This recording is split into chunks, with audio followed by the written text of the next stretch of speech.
کرتے ہیں سے پہلے عمران خان صاحب نے آج فائنلی اس ڈیٹ کا اعلان کر دیا جس کے لیے وہ پورے ایک مہینے سے بلڈ اپ کر رہے تھے.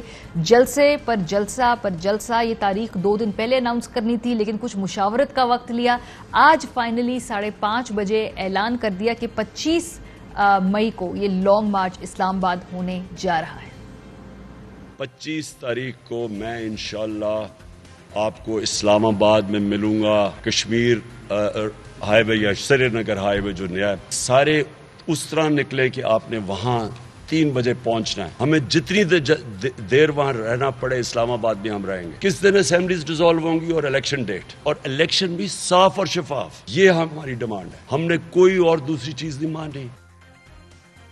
ساتھ ساتھ آج پیغام دے دیا پولیس کو، بیوروکریسی کو، جو آرم فورسز ہے ان کی جو فیملیز کو، ان سب کو دعوت دے دی ساتھ ساتھ اس لانگ مارچ میں آنے کی. ایک اور بات جو خاص طور پہ انہوں نے ایڈریس کی اسٹیبلشمنٹ کو کہ اگر آپ نیوٹرل ہیں تو اب نیوٹرل رہیں.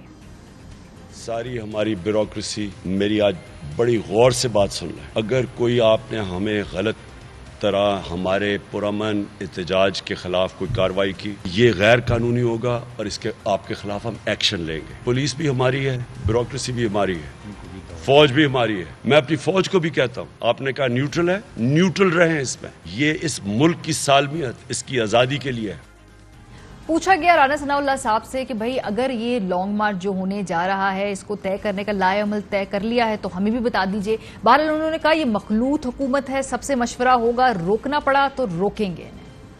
یہ اتحادی حکومت ہے. اگر یہ فیصلہ ہوا ان کو نہیں آنے دینا. یہ ان کی جو بڑکے شڑکے ہیں نا، یہ بازو ہمارے آزمائے ہوئے ہیں، ان کو گھروں سے نہیں نکلیں گے. گرفتار بھی کریں گے، ان کے خلاف قانون کے مطابق کارروائی بھی.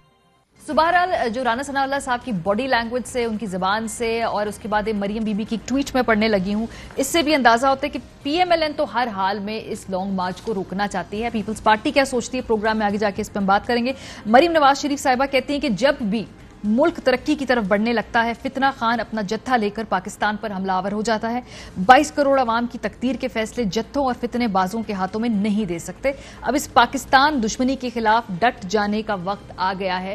ڈٹ جانا چاہیے، یعنی ڈٹ جانے کا مطلب ہے کہ آپ یہ گرفتاریاں یا جو بھی ان کو روکنے کا طریقہ کار ہوتے ہیں حکومتوں کے پاس، وہ سب کچھ کرنا چاہیے ہے. فواد چودھری صاحب ہمارے ساتھ موجود ہے پروگرام کے پہلے سے. میں بہت شکریہ فواد ہمیں جوائن کرنے کے لیے. اچھا جی، تو اب یہ جو آپ نے سری نگر ہائی وے پہ آنا ہے یہ تو ابھی انیشل پلان ہے نا، اس کے بعد یہیں پہ ادھر سے آگے بھی تو کہیں جانا ہے، تو اس میں آپ کو انتظامیہ کو بتانا بھی پڑے گا، کچھ اجازتیں بھی لینی ہوتی. طریقہ کار ہے ہر دفعہ کا. تو کیا پریڈ گراؤنڈ ہوگا، ڈی چوک ہوگا، یہ طے کر لیا ہے، پھر انتظامیہ کو کنوے کر دیا؟ کیونکہ آبویسلی ایک طرح سے یہ مورل آبلیگیشن بھی ہے نا. آپ بتائیں کہ جی ہم جو ہجوم لے کے آئیں گے لوگوں کا، اس کو ہم نے یہاں یہ ہمارا سارا ٹریک ہے، یہ ہمارا پاتھ ہے.